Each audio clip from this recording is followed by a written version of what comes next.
De 0 € à investisseur rentable en 90 jours, épisode 11. Quand on parle d'argent, on nous apprend surtout à gagner un salaire et à payer nos factures.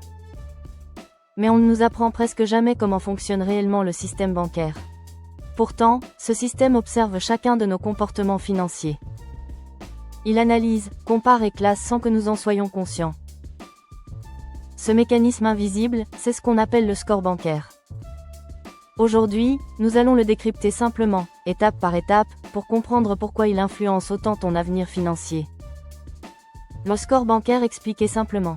Le score bancaire est une évaluation de ta fiabilité financière vue par ta banque. Il ne s'agit pas d'un chiffre affiché sur ton compte, mais d'un ensemble d'indicateurs qui permettent à la banque de répondre à une question simple. Peut-on te faire confiance sur le long terme ? Chaque action bancaire que tu réalises alimente cette évaluation, souvent sans que tu le saches. Sur quoi la banque t'évalue réellement ? Contrairement à ce que beaucoup pensent, la banque ne regarde pas uniquement combien tu gagnes. Elle s'intéresse surtout à la façon dont tu gères ce que tu gagnes. Les critères principaux sont la régularité des revenus, la stabilité professionnelle, la gestion du découvert, la présence ou non d'incidents de paiement, la capacité à épargner même de petites sommes, le nombre de crédits en cours et la constance dans le temps.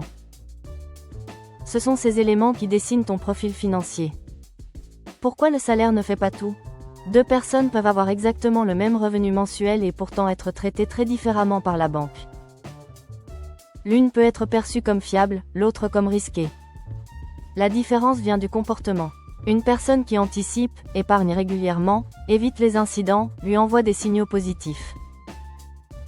À l'inverse, une personne qui vit constamment à flux tendu crée de l'incertitude, même avec un bon salaire. L'impact concret du score bancaire dans ta vie.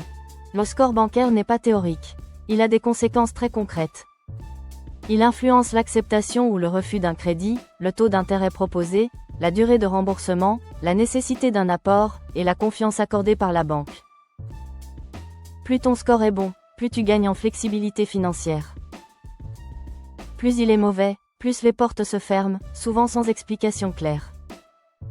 Les erreurs courantes qui pénalisent ton score. Beaucoup de personnes dégradent leur score sans s'en rendre compte. Les erreurs les plus fréquentes sont l'utilisation régulière du découvert, même autorisé, les prélèvements rejetés, les retards de paiement, l'accumulation de crédits à la consommation, l'absence totale d'épargne visible et les mouvements bancaires désordonnés. Ces comportements envoient le message que la gestion financière est subie plutôt que maîtrisée.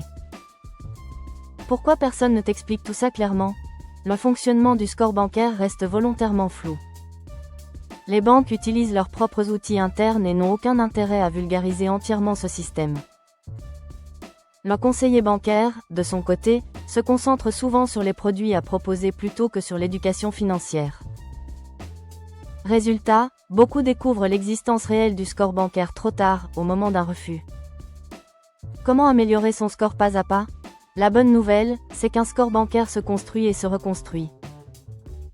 Il ne dépend pas de la perfection, mais de la cohérence dans le temps. Les leviers les plus efficaces sont la suppression progressive du découvert, la mise en place d'une épargne automatique même très faible, la réduction des crédits inutiles, la stabilité bancaire et le respect strict des échéances. Ce sont ces habitudes simples, répétées chaque mois, qui changent durablement ton profil.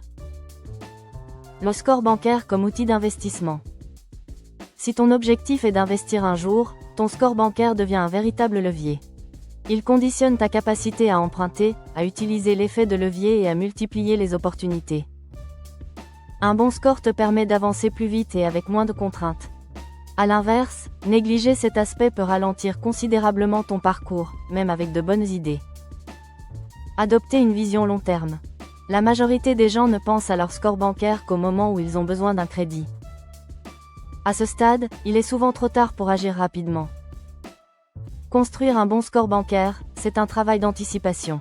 Chaque mois bien géré est une preuve de sérieux ajouté à ton dossier. Plus tu prends conscience tôt de ce mécanisme, plus tu te donnes de liberté pour l'avenir. Ton score bancaire est un pilier invisible de ta vie financière.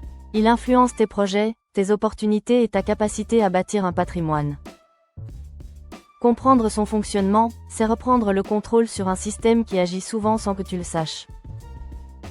Même avec des revenus modestes, il est possible de construire une crédibilité financière solide, à condition d'agir avec méthode et constance.